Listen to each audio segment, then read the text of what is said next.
ആ സുഹൃത്തെ, എവിടെയായിരുന്നു? കണ്ടിട്ട് കുറേ കാലമായല്ലോ. 2 മാസമായിട്ടായെന്ന് തോന്നുന്നു അല്ലേ? ഞാനേ 2 മാസമായിട്ട് ഇവിടെ ഉണ്ടായിരുന്നില്ല.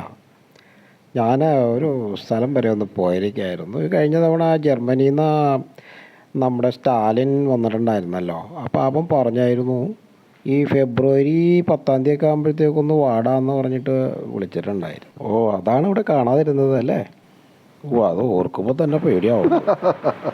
ആ, ഇവിടെ സ്റ്റാലിന് കപ്പലണ്ടി ഭയങ്കര ഇഷ്ടമാണല്ലോ. ഞാനപ്പോൾ ഒരു പുതിയ കപ്പലണ്ടിയൊക്കെ വാങ്ങി ഒരു കവറിലാക്കി ഞാനിവിടെ നിന്ന് നേരെ ഇസ്രായേൽ പറന്നു.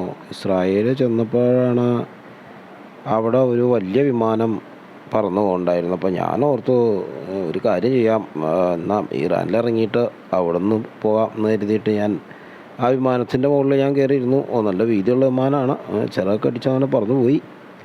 അങ്ങനെ നേരെ അങ്ങ് പോയി. സംഗതി ഇറാനെത്താറായപ്പോഴേക്കും ഇത് ഒറ്റ മലക്കമറിച്ചിൽ.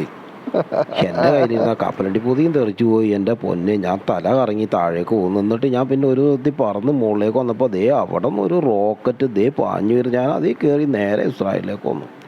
ഇസ്രായേലിലേക്ക് വന്നു കഴിഞ്ഞപ്പോഴാണ് എനിക്ക് മനസ്സിലായത് താഴേന്ന് പുഹാന്ന് റോക്കറ്റ് മുകളിലേക്ക് വന്നു. ഇത് മിക്കവാറും എന്നെ തട്ടുമെന്ന് എനിക്ക് മനസ്സിലായപ്പോൾ ഞാൻ നോക്കിയപ്പോൾ ഒരുത്തൻ കുടയും ചൂടി ആകാശത്തൂടെ പറന്നു വരുന്നുണ്ട്. ഞാൻ വേഗം എന്ത് ചെയ്തു, അവൻ്റെ കുടയമേ കയറിയിരുന്നു. ഞാൻ പതിയെ പറന്നു അവൻ തെറിച്ച് പുഴയിലേക്കും പോയി. ഞാനൊരു വലിയ കാട്ടിലും വിട്ടുപോയുടെ ചങ്ങാതി.